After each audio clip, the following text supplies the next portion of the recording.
Week 1 is officially here, and today I got you guys covered with the first wide receiver tier list for the 2025 season. It was a long off season, but I'm finally ready to dive into this. But before we do, let's start off with the few guys questionable for week 1 in the will they play tier. And the three main guys on the will they play tier this week: Jayden Reed, wide receiver of the Green Bay Packers, with his foot injury. He was limited at practice all week, and he is officially marked as a questionable for Sunday's game. 4:25 kickoff for the Packers going up against the Detroit Lions. Very scary situation. He is dealing with that Jones fracture. Monitor team status, monitor his practice status, and let's hope that he's ready to suit up on Sunday. For now, it looks like a true questionable. Darnell Mooney, wide receiver of the Atlanta Falcons. He missed a big chunk of training time with his shoulder injury. He was limited at practice this week, and he is considered a true game time decision. If you have Jayden Reed, if you have Darnell Mooney, make sure you have strong pivot options come Sunday and potentially a guy that you have on Monday Night Football. And the final guy listed here, he's more so an honorary status because it is Jauan Jennings with his calf injury. Does sound like the calf injury was fabricated because he wanted some money. He gets paid. He goes back to practice. He's expected to play this week. I don't think the calf is any concern, and I think Jauan Jennings, like you'll see later in this video, is poised to have a strong showing against the Seahawks this week. But now let's move on to tier 1 with my top 5 wide receivers of the week. And as you guys can see here, those 5: Ja'Marr Chase, CeeDee Lamb, Justin Jefferson, Puka Nacua, and Nico Collins. So we'll start off with Ja'Marr Chase, my wide receiver 1 of the week, going up against the Cleveland Browns. 47.5 over under that game, with the Bengals favored by 5.5 points in that divisional matchup. 26.5 implied total for the Bengals this week. And it's pretty simple with Ja'Marr Chase. I don't have to spend too long here. Triple Crown winner in 2024, top 5 level Bengals offense. And while Denzel Ward is a tough matchup, we trust the implied total, we trust the Bengals offense, and we trust the dominance of Ja'Marr Chase. And quite simply, I actually thought about having him in a tier of his own because I think he's the very clear wide receiver 1 overall going up against Cleveland this week. My wide receiver 2 played on Thursday night, CeeDee Lamb of the Dallas Cowboys. Big matchup, played against the Philadelphia Eagles. Final stat line, fine, 7 receptions, 110 receiving yards, 18 PPR points, but there was a lot of meat left on the bone for Lamb on the field this week. 13 targets in that game, could have had another, 70 to 80 receiving yards, got tackled on the 2-yard line. We potentially were robbed of a 30-plus point performance for CeeDee Lamb, but the metrics are there, and I trust him as a top 2 option going forward based off what we saw on Thursday night. Number 3 of this tier is Justin Jefferson of the Minnesota Vikings going up against the Chicago Bears. 43.5 over under in this game. Vikings favored by 1.5 points. 22.5 implied Minnesota points this week. And it is a tricky game environment overall. It could be, a slowed down Monday night divisional affair between the Bears and the Vikings. But Justin Jefferson is fully healthy after the hamstring injury he suffered this offseason, and there is no Jordan Addison in this game. With Jalen Johnson also being limited at practice on the Chicago end, that could open up a huge opportunity for Jefferson to feast. With Jalen Johnson, if he doesn't go, again, the Bears' #1 lockdown corner, 2023 All-Pro corner, Jefferson has the upside to break the slate, which is why he comes in at 3. And we'll group my last 2 S-tier wide receivers together because they do play in that same game environment. Coming in at number 4, we have Puka Nacua of the LA Rams going up against Houston. On the flip side, we have Nico Collins of the Houston Texans going up against the LA Rams. For the game environment, over-under set at 45.5. The Rams are 3.5 point favorites in this game. 24.5 implied Rams points, 21 implied Texans points this week. And like I said, we'll start off with Nacua. It does sound like Matthew Stafford is healthy after the back scares this offseason, and Puka will be used across the formation with the presence of a guy like Davante Adams operating as the team's X-wide receiver. And I'll be interested to see if Derek Stingley does travel with Puka Nacua or stay with Davante Adams on the outside. Hayden Wink said that last year for Derek Stingley, he only slid into the slot on just 15 snaps. As we know, Puka Nacua with no Cooper Kupp, we are expecting a ton more slot snaps this year. I'm very curious, do we see the role of Derek Stingley expanded, or do we see him primarily on the boundary going up against Davante Adams? That will be something to note in week 1. Regardless though, Puka, he's the nucleus of this Rams offense, and I'm expecting a huge performance for a nearly 25 implied point unit. Nico Collins, the Rams depth chart is arguably their biggest weakness on the entire roster, and while the team projection isn't as clean for the Texans as it is for the Rams, this should be a very pass funneled approach in week 1. Collins, alpha wide receiver, and given the current state of the Texans line play and questionable running back rotation, I expect it to be the CJ Stroud, Nico Collins show, just like we saw in their playoff game last year. Nico Collins, top 5 level talent, and nobody on the Rams can cover him one-on-one. He is a clear tier 1 wide receiver for me this week. But moving to tier 2, we'll call this the mid-tier wide receiver ones. I have 3 guys in this tier this week: Brian Thomas Jr., Drake London, and Malik Neighbors. So we'll start off with Brian Thomas Jr. here. With Brian Thomas Jr. goes up on the road to play the Carolina Panthers. 46.5 over under in this game. Jaguars are 3.5 point favorites and implied for 25 points this week. And again, with Brian Thomas Jr., we saw just how dominant he was last year in the games that he played after the team's bye week. So week 13 on, he was one of the best overall players in fantasy football. 22.9 PPR points per game. 87% of the snaps, nearly 12 targets per game, en route to a 36.1% target share and nearly 100 receiving yards and a receiving touchdown per game. And Thomas Jr. took his production to the next level, and we have a smash environment going up against the Panthers. However, the one note that I do have for this game, J.C. Horn, number 1 corner for the Carolina Panthers. I'm expecting a potential shadow from J.C. Horn on Brian Thomas Jr. And on top of that, my expectations for Travis Hunter in week 1 are a lot higher than the market. You'll see where I end up having Travis Hunter ranked, but I do think he's going to be a big part of this offense as soon as week 1, which could limit the overall bottom line for BTJ. However, with BTJ, he's still an elite talent, still attached to an elite situation we want to trust with Liam Cohn, and he will win his reps. Even when he goes up against J.C. Horn, he's a good enough wide receiver to straight up win on the outside. So again, overall, I view the game environment as a net positive for BTJ, a guy that I had ranked as my wide receiver 8 going into the season, ranked as my wide receiver 6 in week 1. But moving on to my wide receiver 7, we have Drake London going up against the Tampa Bay Buccaneers, 47.5 over under. The Bucs are 1.5 point favorites in this game, meaning that the Falcons are implied for about 23 points. And I really want to squeeze Drake London into that tier 1 because I think he's poised for a monster spike week against this Buccaneers defense. Again, very, very high over under, a high team total for the Falcons this week for Drake London, and he is the definition of an alpha wide receiver. On top of that, you guys would have heard in the will they play section, Darnell Mooney, true game time decision in this game, has missed a ton of offseason training camp with that shoulder injury. So that's going to be something to monitor. We also saw Drake London take the next step as an alpha when Penix was in the lineup.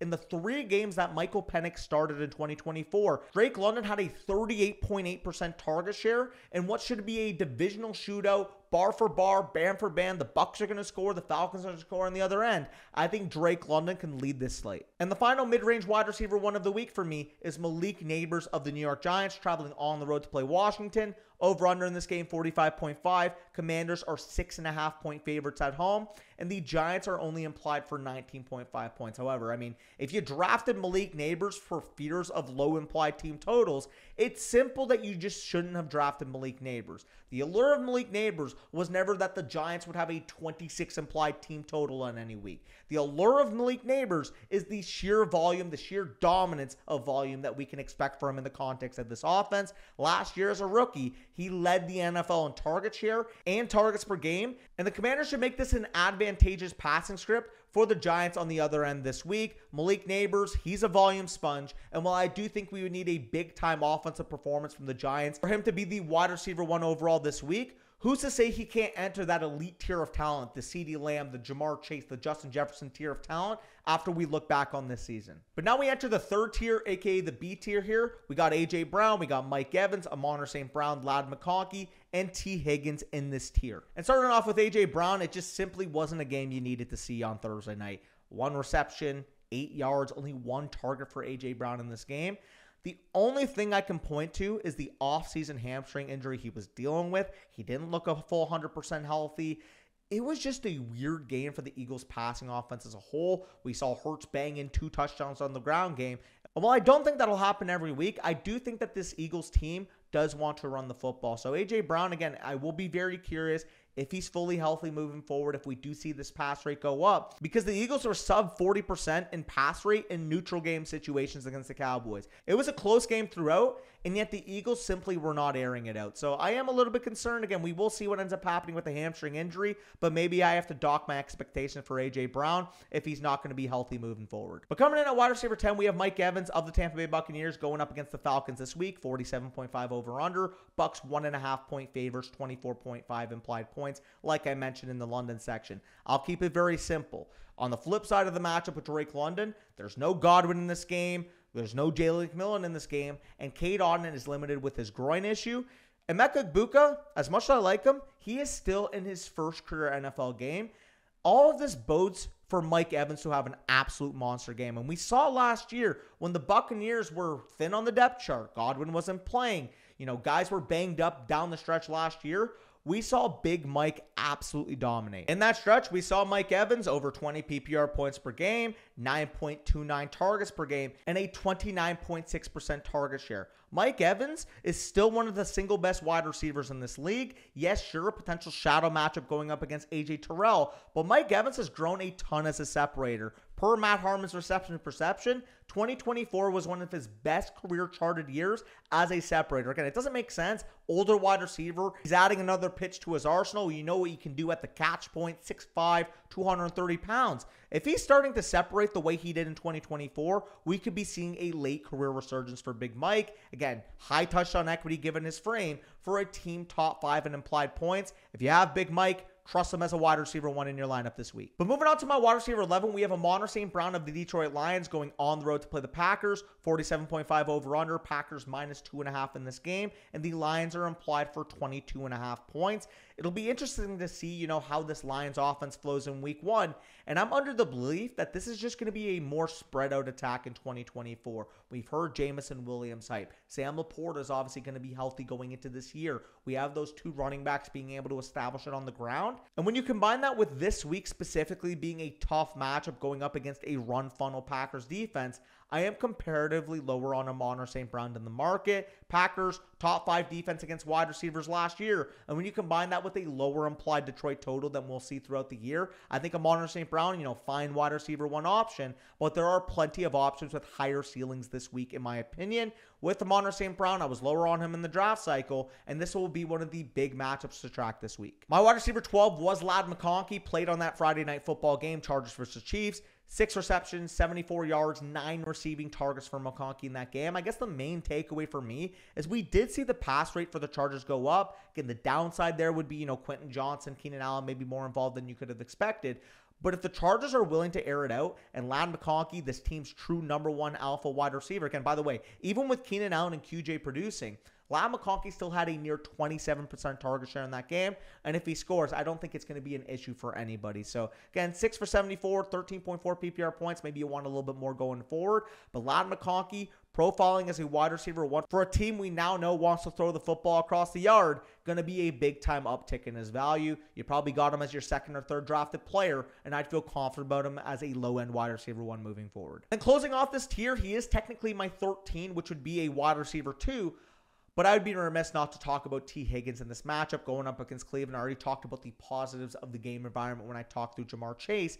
And it's an echoed sentiment. I mean, with T. Higgins last year, he was the wide receiver 5 in PPR points per game, 18.5 PPR points. And Joe Burrow was literally my quarterback for this week. Jamar Chase will eat, do not get me wrong. But I also think there's enough meat left on the bone for T. Higgins to dominate in this matchup. Bengals, though, top 5 implied total, like I said. And while I can't quite rank Higgins where he finished last year, he's got a clear top 12 ceiling in fantasy this season. But moving on to the 4th tier, we kind of labeled this as the C tier on the site here. But Devontae Adams, Tyreek Hill, Jackson Smith and Jigba, Xavier Worthy, who just played, Marvin Harrison Jr., Tedoroa McMillan, and Travis Hunter make up this tier for me. But we'll start off at the top. We got Devontae Adams, wide receiver of the LA Rams, going up against the Houston Texans. I already talked about the matchup with Puka Nacua. While I do assume that Derek Stingley does stay on Adams, given the track record we saw in 2024, there is still a possibility. Again, Stingley signs his contract this offseason, young player entering year 4. Maybe he does start traveling, and maybe we do see more snaps on Nacua than maybe we could have anticipated last year. For now, though, I am still going under the assumption that Derek Stingley will spend the majority of his time going up against Devontae Adams. And even in the face of this potential tough matchup, again, Derek Stingley, I'll give him his flowers, one of the 3 to 5 best corners in the league at this point.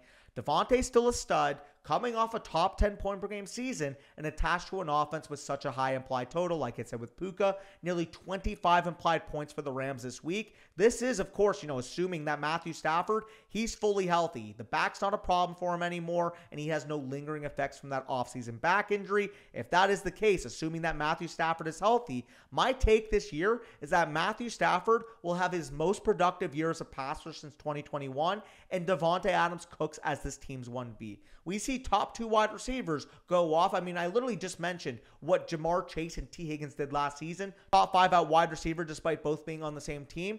I could very realistically see that being the upside case for this Rams duo going forward. Moving on to my wide receiver 15 this week, we have Tyreek Hill going up against the Indianapolis Colts. 46.5 implied over-under. Colts are 1.5 point favorites in this game. 22.5 implied Dolphins points. And I was lower on Tyreek this offseason, but this matchup against the Colts is a match made in heaven for what Tyreek Hill does well. Colts, they're already weak at cornerback, and they just lost their day 2 third-round overall pick, Justin Wally, to an ACL tear this offseason. And despite signing Charvarius Ward in free agency, they don't have the firepower in their secondary to slow down an informed Dolphins pass attack. The Colts are a pass funnel defense, and they should run a ton of single high going in this week based off Anarumo's past tendencies. We saw Lou Anarumo, what he did for the Cincinnati Bengals in the past, a ton of single high, and I think that will very well be the case in week 1. We know with Tyreek Hill, he absolutely demolishes against cover 1. 34% targets per route run, 2.72 yards per route run in 2024 in the games that Tua Tagovailoa played. And if you drafted Tyreek Hill, maybe at the end of your 3rd round, maybe with one of your 4th round picks, you are starting him with top 15 level confidence going into this matchup. Coming in at wide receiver 16, we have Jackson Smith and Jigba going up against the 49ers this week. Over under set at 43.5 points.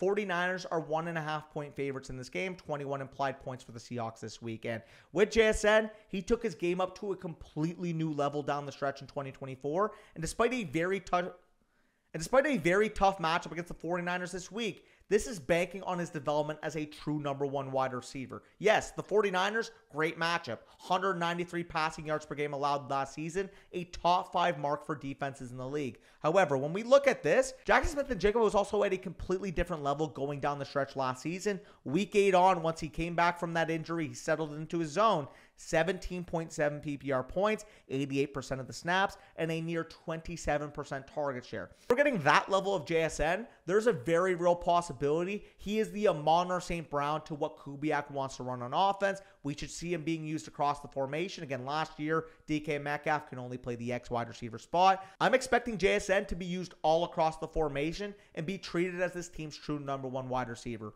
I don't believe in Cooper Kupp. While I do believe in Torrey Horton, he's still a rookie wide receiver. I think the passing game volume will flow through JSN, and despite a tough matchup, I expect him to get home, just like the expectation we have for Almonra every week. My wide receiver 17 this week was Xavier Worthy. He played on Friday night against the LA Chargers. Play is probably the easiest way to put it because he didn't really actually play. He played 3 snaps. Travis Kelce, I don't know what you're doing there. I understand that you're washed. I understand that you're not what you once were, but on a simple drag concept, you can't just simply not run into your team's wide receiver 1. We saw Patrick Mahomes last year dolphin dive into Rashee Rice's knee. Now we got Travis Kelce taking Xavier Worthy's shoulder off. Again, he left the game 0 points after the 3rd play of the game. And again, I don't have any information on this in the Scrudder now. I'm recording this on Saturday morning, but we're hoping it's a insignificant injury. We're hoping that Xavier Worthy can return maybe in the next 2 to 3 weeks, but there is some scares out there. There's some rumors that if it was a torn labrum, he'd be missing the rest of the season. So really sucks. I was excited to see where Xavier Worthy took his game in year 2, but looks like that's going to be halted at least for the foreseeable future, if not for the long term if it's a significant injury. Wide receiver 18 for me this week is Marvin Harrison Jr. going up against the New Orleans Saints. 42.5 implied over-under. Cardinals 6.5 point favorites. 24.5 implied points for this Cardinals offense this week. And this week, it is put up or shut up time for Marvin Harrison Jr. Myself and Corey, we liked his ability to bounce back after a bad rookie season, but he's in a big-time position to prove us right in week 1. The Cardinals, they are top 5 in implied points on the week, and the Saints' cornerback depth chart of Alontae Taylor and Kool-Aid McKinstry are exploitable for Marvin Harrison Jr. if he's the level of talent we believe him to be.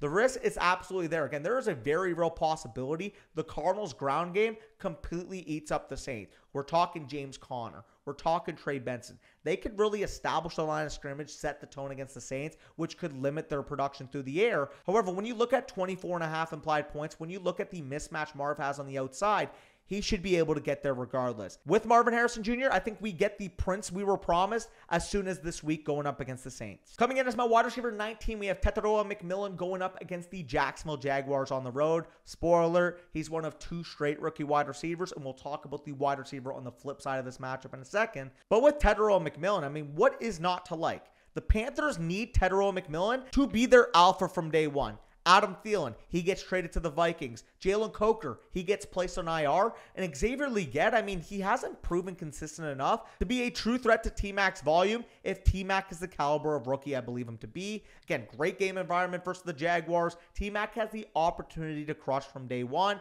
Despite adding, a very good slot corner, I do believe in Jordan Lewis, former Cowboy, and we should see some snaps from Travis Hunter at cornerback. However, Hunter, he was listed as a cornerback 2 on the depth chart, and the Jaguars were a bottom 3 team at stopping opposing wide receivers in 2024. McMillan, he should step in from day one and be this team's lead target soaker. And on the inverse of the matchup, Travis Hunter going up against this Carolina secondary. He's got the same elite matchup as Brian Thomas Jr., and I guess the only question mark for people still remains to be snaps. Like, how many snaps is Travis Hunter going to play? Is that the only thing that people are realistically using against Hunter? Because we already have confirmation from Liam Cohn that he'll play on 80+% of the Jaguar snaps. He gets listed as a starting wide receiver on the depth chart, cornerback 2. And yet you still have Steve in your fantasy league telling you about how he's a cornerback 1st and wide receiver 2nd. I think this will be the single biggest market adjustment after the week. I mean, people are still hesitant with the generational wide receiver prospect who probably won't even see a ton of snaps against J.C. Horn. Like I said with BTJ, J.C. Horn should see the majority of his time on the boundary going up against Brian Thomas Jr.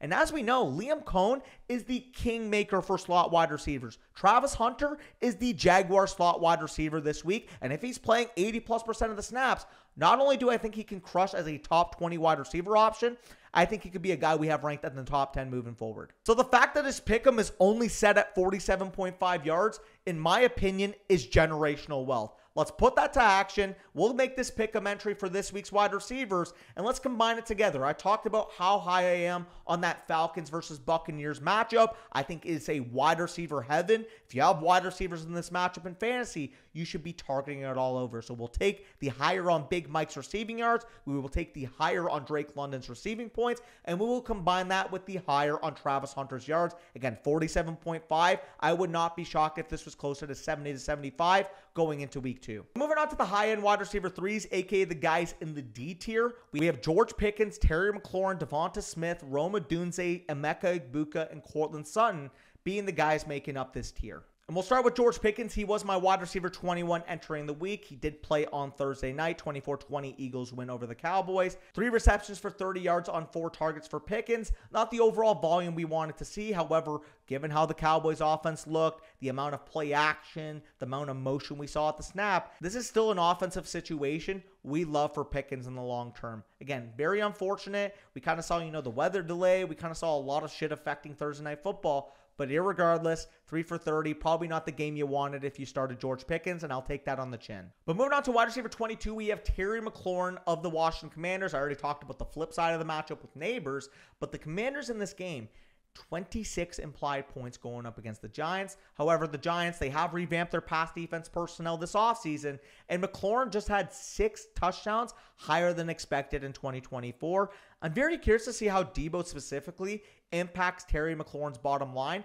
specifically with his usage in the red zone. We know Debo Samuel. Is he the most refined wide receiver in the world? Not necessarily, but the majority of his value comes in the red zone. The design plays, get him in space, get him a touch, inside the 10-yard line. And Debo Samuel is one of the toughest wide receivers to take down in space. With Terry McLaurin, he had a very strong red zone performance in 2024. 14 red zone targets that he converted into 12 receptions and 9 receiving touchdowns.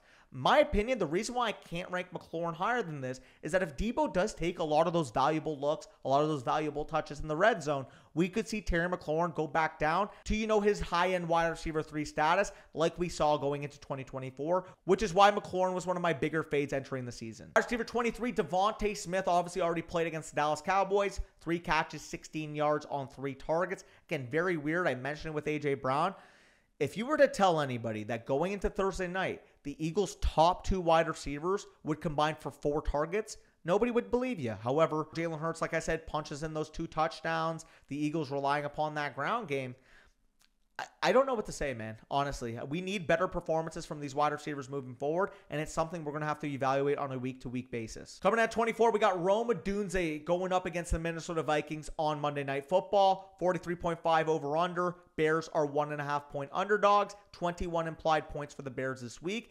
And this is where I stake my offseason claim. I've had Rome Odunze higher than DJ Moore every single step of the offseason, and I think that his dominance for a Ben Johnson-led offense starts as soon as this week. Ben Johnson, he's historically handled, Brian Flores, his exotic defense. You don't know where the blitz is coming from. A lot of activity before the snap. We have seen historically that Ben Johnson has the answers against Brian Flores, and the Vikings were the single worst defense at limiting opposing wide receivers' fantasy points in 2024. Rome Odunze, he is this team's wide receiver 1, based on all of the offseason reports, based off the buzz we've heard from Ben Johnson himself. And I'm excited for him to put it on display this week, Monday Night Football, against his division rival, Minnesota Vikings. I'm calling my shot, man. Rome Odunze is still that prospect we saw coming into last year, and I'm excited to see it materialize going into his second season. Coming at 25, we have Emeka Egbuka going up against the Atlanta Falcons this week. Over-under, of course, set at 47.5. I mentioned with Big Mike. Bucks, 24.5 implied points. Very simple here. There's no Jalen McMillan. There's no Chris Godwin. Cade Otton, he's dealing with that groin issue. There's a very real shot that Emeka Egbuka, despite it being his first career game, is in a game environment that is an eruption spot for him. We're talking a top 2 target for a game that can go 38-35. 42-38. That is the level of scoring upside we have with the Tampa Bay Buccaneers and the Falcons this week, and I want my pieces of it. Emeka Egbuka, clear top 25 wide receiver for me, and to be honest, when he does smash this week, might very well be a top 20, top 18 wide receiver moving forward. Coming in at wide receiver 26, we have Courtland Sutton going up against the Tennessee Titans. Over under 42.5 in this game. Broncos 8.5-point favorites, 25.5 implied points. And with Courtland Sutton, I mean, the matchup, the game environment, it is all there for him to absolutely dominate. When you combine that with the fact that the Broncos wide receiver personnel is very young behind him, Marvin Mims, never been in a full-time role. Troy Franklin, never been in a full-time role. Pat Bryant, upside, never been in a full-time role. The only veterans in this receiving corps are Courtland Sutton and Evan Ingram this week. And again, going up against Tennessee, very, very bad cornerback depth chart. Their number 1 corner, L'Jarius Sneed, coming off an offseason knee scope. I don't know what to make of this secondary. To be honest, when we're looking at it, especially when we contextualize just how good Sutton was down the stretch, weeks 8 on, 18 PPR points per game, 8.8 targets per game, and a 27.2% target share from Bo Nix. So with Courtland Sutton, you got the matchup, you got the target competition very low this week. He is set up to smash. But moving on, we head to my Tier E wide receivers, the guys that I label as my flexes. Wide receivers 27 to 34. If they're in your flex spot, you feel perfectly fine there. Jalen Waddle, Zay Flowers, Jerry Jeudy, Jameson Williams, Garrett Wilson, Matthew Golden, DJ Moore, and Chris Olave are the wide receivers making up this tier. And we'll start off with Jalen Waddle. I already mentioned the matchup implications with his teammate with Tyreek Hill. 22.5 implied points going up against the Indianapolis Colts this week on the road. This is a favorable matchup against Indianapolis. He has the type of big play ability that should smash against cover 1. He is very stylistically similar to what we can expect from Tyreek Hill, and I don't think it's a foregone conclusion this year given the vibes, a lot of stuff behind the scenes. Tua Tagovailoa saying, Tyreek, you got to apologize to the team, gets ripped of captaincy. Like, the vibes for Tyreek Hill all offseason have been very weird. But Jalen Waddle, when Jonnu Smith is not on the field, I think he can operate as a wide wide receiver 3 level projection in fantasy for the foreseeable future.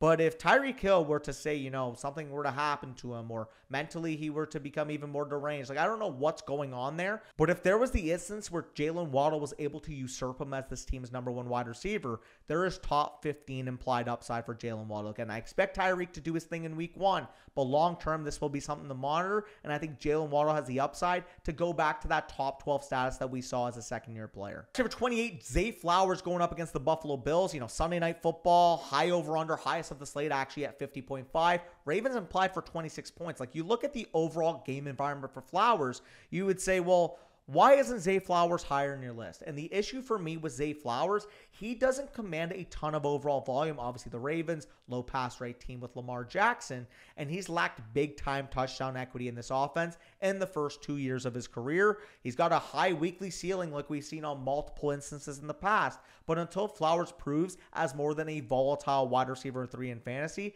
this is where he's going to be ranked for me. And you can extend that to this wide receiver as well. Jerry Jeudy, better matchup going up against the Bengals. I'm not as convinced in terms of the overall offense. Again, Browns offense not comparable to the Ravens. Jerry Jeudy I don't think is as talented as Zay Flowers. But when you get the matchup against the Bengals, 21 implied points for an offense that's probably going to be in the teens for the rest of the year, you have to smash it. With Jerry Jeudy, again, 21.5, like I said, not a groundbreaking number.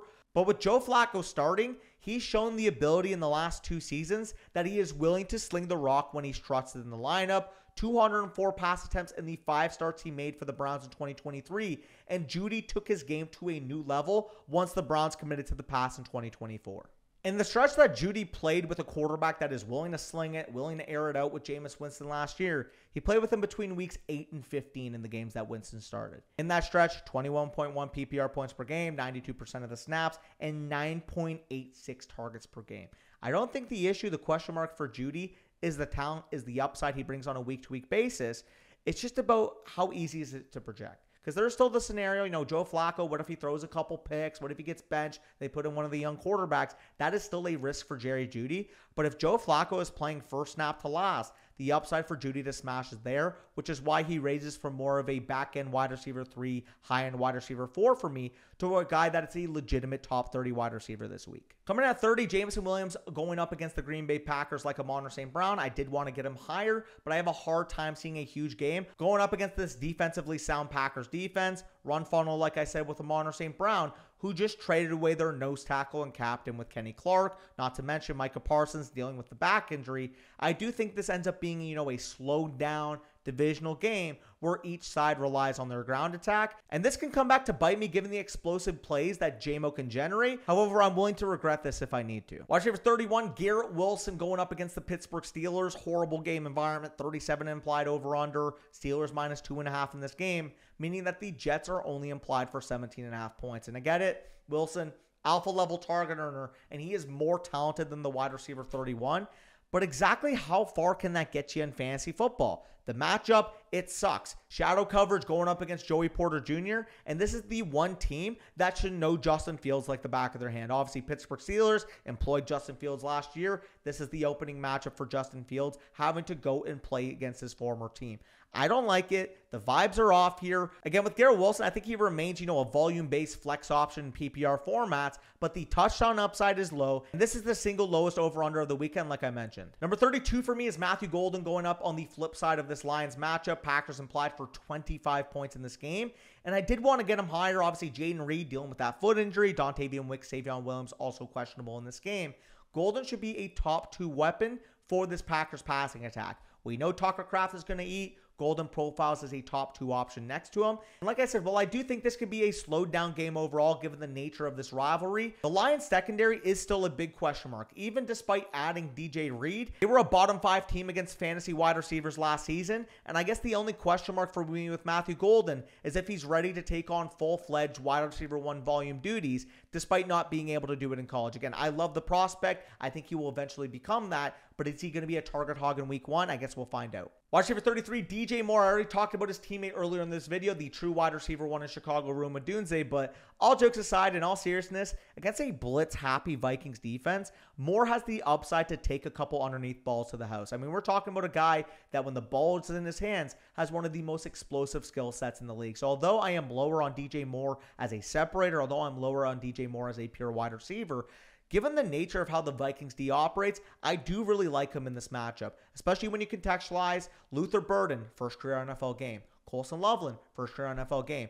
And if you're worried about Cole Kmet, don't be. Like, it should be, in my opinion, Rome Odunze, DJ Moore having the bulk of this passing offense. And I do think DJ Moore, again, no questions with the ball in his hands. He does need to prove to me that he can separate on an isolated level because his reception perception metrics in 2024 fell off a cliff. And then finally at 34, we have Chris Olave going up against Arizona. Again, I mentioned the positive side of the matchup with Marvin Harrison Jr. This is the other side, man. 18 implied Saints points, Spencer Rattler, Tyler Shuck. Again, it's a very similar case to Garrett Wilson, in my opinion. The only difference is, as much as I don't like Justin Fields, let's just say I like Rattler and Shuck even less. Again, you drafted Olave for this reason, like Malik Neighbors. You weren't drafting Chris Olave because of a projected high implied team total. You're drafting Chris Olave for the upside to crack 10-plus targets. Maybe he sneaks into the end zone every given week, but you weren't drafting him because you were excited to watch the Saints. You're drafting him because, I mean, his weekly floor is a mid to back end wide receiver 3, and he's shown in the past that he could be a wide receiver 2. I can't rank him much higher than this because I still think the Saints offense sucks, but I do think wide receiver 34, about where he went in the draft season, appropriate price for Olave this week. And like I said, we'll just rapid fire these last 6. I'll give you guys the graphic on the screen if you're trying to make some of these decisions.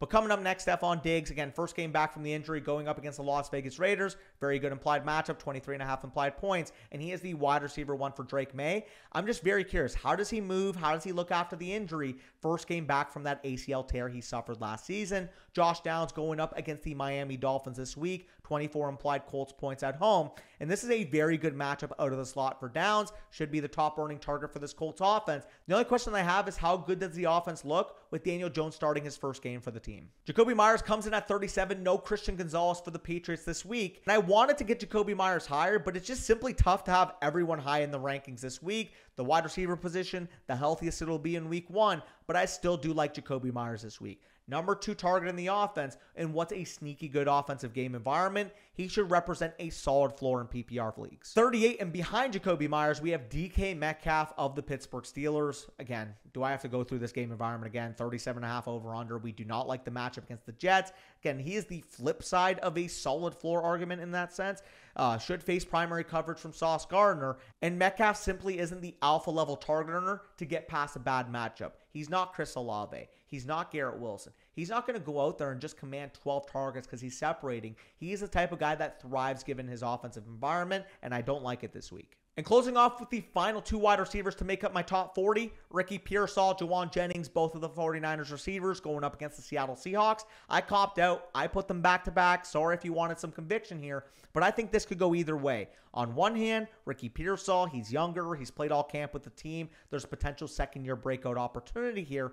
On the other hand, Juwan Jennings, he just gets paid. I think the calf injury was only fabricated because he needed a contract, and he was straight up better than Pearsall last year. We'll see how it materializes. You might be asking, well, what about Devon Witherspoon? What about Tariq Woolen? Very, very good corners on this side for Seattle. This is just me trusting Shanahan to be able to produce numbers through the passing game. I trust Shanahan. I think these 2 wide receivers are talented enough to each be worthy flex options in your lineup in PPR leagues. Those were my top 40 wide receivers. If you guys enjoyed, make sure you leave a like down below. All of my rankings will be made available over on flockfantasy.com. Code FSC to get started. Get the season pass as it'll cover you for weekly rankings, start sit manifesto, rest of season rankings, as well as getting the trade calculator, the My Teams feature, all of that good stuff over on flockfantasy.com. The #1 tool for your fantasy season. Code FSC will get you 30% off of any site-wide package as well if you want to become an annual flocker or a mother flocker. And I made reference to my pick'em entry in this video. Tailor fade that at your own risk. Promo code FSC. The link is in the description.